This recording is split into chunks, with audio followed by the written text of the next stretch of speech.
¿Alguna vez se han topado con un niñito o niñita que les ha preguntado, ¿pero por qué esto? ¿Pero por qué lo otro? Y una decena de porqués. Me pregunto, ¿en qué momento de la vida perdimos esa curiosidad? Y si es posible, retomarla. Ética y comunicación es un curso que los debería llevar a la reflexión, que los debería llevar a una postura crítica, al análisis. Asimismo, debería conducirlos a saber que la vida no es un solo de blancos y negros. Si hay dos cosas vitales que un comunicador debe saber, la primera es ubicarse siempre en los zapatos de otro, o al menos tratar. Y la segunda, y muy importante, saber que la vida no es solo negros o blancos como les mencioné hace un momento, sino que es una maravillosa escala de grises. Ubiquémonos en Atenas 470 años antes de Cristo. En el seno de una familia muy humilde nace Sócrates, hijo de una partera llamada Faenaerete y de un escultor llamado Sofronisco. En su juventud, el filósofo cumplió ejemplarmente con sus deberes ciudadanos. Sirvió como soldado de infantería en distintas batallas. Se dice que era una persona valiente, con una serenidad y resistencia destacables. Con los bienes que le dejó su padre al morir, pudo vivir modesta y austeramente, sin preocupaciones económicas que le impidiesen dedicarse a la filosofía. Pasaron los años y ahora nos toca imaginar a un Sócrates adulto, un hombre de 40 años aproximadamente, griego, con una gran túnica blanca, rechoncho, de un vientre prominente, ojos saltones, barba y labios muy gruesos. Para la época, y como dice el dicho popular, la verdad es que casi ya se le estaba pasando un poquito el tren. Igual y consiguió casarse con Santipa, quien le dio 2 hijas y un hijo. Lamentablemente Santipa, se dice, no era de las mejores esposas. Dicen de ella que era una persona que estaba en contra de la actividad de Sócrates. No aceptaba para nada su labor filosófica. Y además, las malas lenguas comentan que era una mujer un tanto vulgar y un tanto soez. Antes de llegar a mi edad, eso quiere decir casi ya a las 4 décadas, Sócrates tenía una de las más nobles profesiones, y también la mía, ser profesor o docente o maestro o como deseen llamarlo, y lo hacía de manera gratuita y para todo aquel que desee. Sócrates era un revolucionario. Se encontraba lejos de la complacencia, y debe ser por eso que me encanta este filósofo. Era una persona crítica y eso lo llevaba por 2 caminos, a ser muy querido por muchos y detestado por otros. Este señor se iba por las calles y mercados de Atenas y deambulaba casi todo el día. ¿Qué hacía? Pues conversar por horas con la gente del pueblo, con el mercader, con el campesino, con la artesana y, ¿por qué no?, también con las prostitutas. Se dice que Sócrates era un gran conversador, pero más que conversas y después de algunas horas, eso se convertían prácticamente en interrogatorios. ¿Y para qué lo hacía? Lo hacía para que las personas puedan empezar a descubrir los conocimientos que ellas tenían. Este proceso interminable de preguntas y respuestas es lo que se conoce en el mundo de la filosofía como la mayéutica, método aplicado por este personaje. Consiste en el arte de parir las ideas. Es importante saber que Sócrates fue hijo de una partera, de una comadrona o como quieran llamarlo, y esto marcó su vida profundamente. Entonces, focalícense en el gráfico que ven en sus pantallas. E imaginemos que Sócrates es esta suerte de partero o de doctor que trae a luz niños a la vida, ¿sí? Entonces, tenemos que capacidades y anhelos que se desean parir o dar a luz en términos metafóricos o traer al mundo real, son posibles gracias a un diálogo guiado que va a protagonizar Sócrates. Y el producto, que en el caso de una vida real sería traer un niño al mundo, sería el alumbramiento de conocimiento. Para él, eso era considerado Sócrates era una persona la verdad. peculiar. ¿Sabían que él fue quien dijo, yo solo sé que nada sé? Bueno, era un hombre que le gustaba vivir en austeridad. Dicen que no se cambiaba de ropa casi nunca. Y entre sus discípulos más queridos, Platón era uno de ellos. ¿Y saben lo que hacía Platón? En signo de humildad, en signo de admiración, solía lavar sus pies cada día. Ustedes me preguntarán, ¿por qué les cuento todo esto? ¿Y de qué nos sirve la mayéutica a los comunicadores? ¿Ya se dieron cuenta? Es vital el saber preguntar y el de obtener respuestas que sean adecuadas para cada uno de ustedes. Que existan contradicciones era un logro para Sócrates y un punto esencial. No puede enseñarse algo a alguien que ya cree saberlo todo. Y el primer paso para llegar a la sabiduría es saber que no se sabe nada. O dicho de otro modo, tomar conciencia de nuestro propio desconocimiento. Una vez admitida nuestra ignorancia, comenzaba la mayéutica propiamente dicha.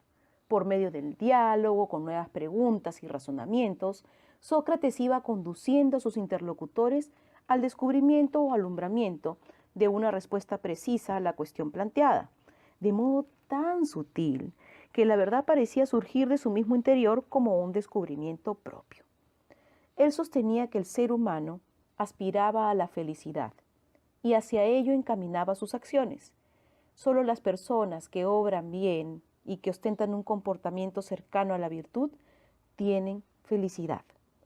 Y de entre todas las virtudes, la más importante es la sabiduría, que incluye a las restantes. El que posee la sabiduría posee todas las virtudes, porque según Sócrates, nadie obra mal a sabiendas. Si, por ejemplo, alguien engaña al prójimo, es porque en su ignorancia no se da cuenta de que el engaño es un mal. De este modo, la sabiduría, la virtud y la felicidad son inseparables.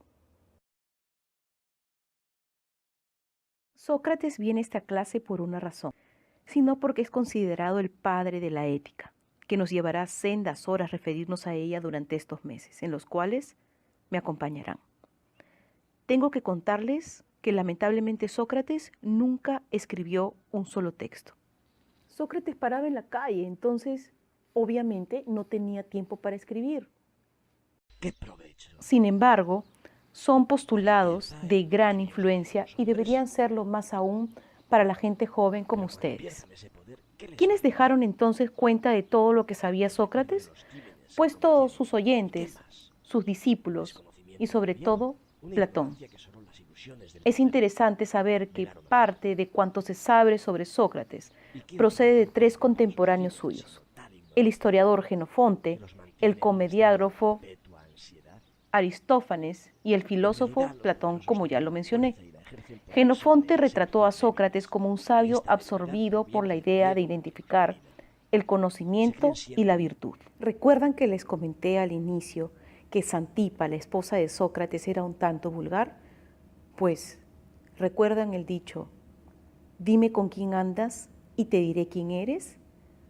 Pues, el historiador decía que Sócrates era un hombre llevado hacia la vulgaridad, hacia lo coloquial, hacia lo pueblerino. Aristófanes lo hizo objeto de sus sátiras en una comedia llamada Las nubes, donde es caricaturizado como truculento, como engañoso artista del discurso. Finalmente, tenemos la imagen, para muchos idealizada, de su discípulo Platón, quien en sus diálogos, en los que aparece como figura principal, nos muestra una imagen que no deja de ser en ocasiones excesivamente elevada o sublimada, aun cuando se considera que posiblemente sea la más justa.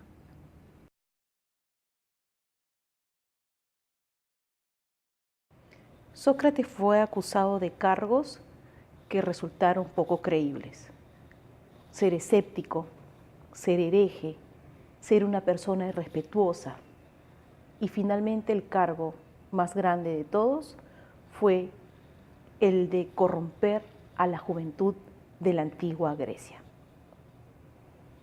Según relata Platón en la apología que dejó de su maestro, Sócrates pudo haber eludido la condena, gracias a los amigos que aún conservaba y que no eran pocos, pero prefirió acatarla y morir, pues como ciudadano se sentía obligado a cumplir la ley de la ciudad, aunque en algún momento, como el suyo, fuera absolutamente injusta.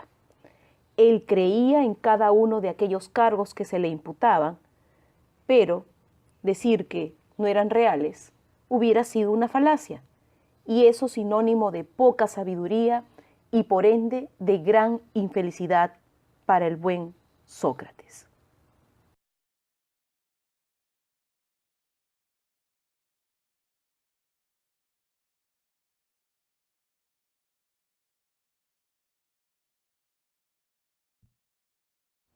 Tranquilo, risueño y aún coloquial, pese a la circunstancia, con una gran serenidad en el espíritu que demostró en sus últimos instantes, los cuales están vivamente narrados en las últimas páginas contadas por Fedón, un diálogo platónico que se ambienta en las últimas horas de vida del gran Sócrates, antes de ser ejecutado. Con un fragmento del diálogo cerramos nuestra clase de hoy. Queridos estudiantes, un abrazo para todos. Fragmento de el diálogo de Fedón. Rodeado de todos sus amigos, Santipa gritó: Sócrates, hoy es el último día en el que te hablarán tus amigos y en que tú les hablarás. Pero Sócrates, dirigiendo una mirada a Gritón, le dijo: llévenla a su casa.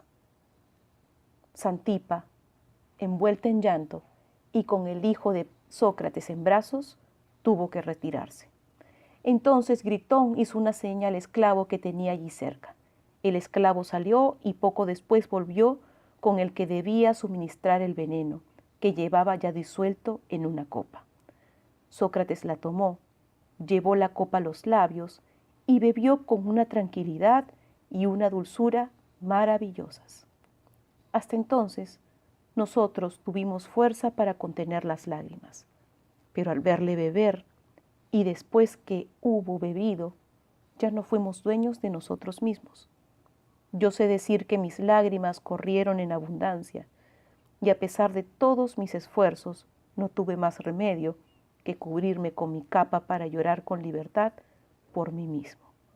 Porque no era la desgracia de Sócrates la que yo lloraba, sino la mía propia, pensando en el amigo que iba a perder. ¿Qué hacéis?, dijo Sócrates, amigos míos. He oído decir siempre que es preciso morir oyendo buenas palabras. Manteneos, pues, tranquilos y dad pruebas de más firmeza. Estas palabras nos llenaron de confusión y retuvimos nuestras lágrimas. Sócrates murió lentamente mientras el frío iba llegando al corazón. He aquí, Equécrates, cuál fue el fin de nuestro amigo, del hombre podemos decirlo, que ha sido el mejor de cuantos hemos conocido en nuestro tiempo, y por otra parte, el más sabio y el más justo de todos los hombres.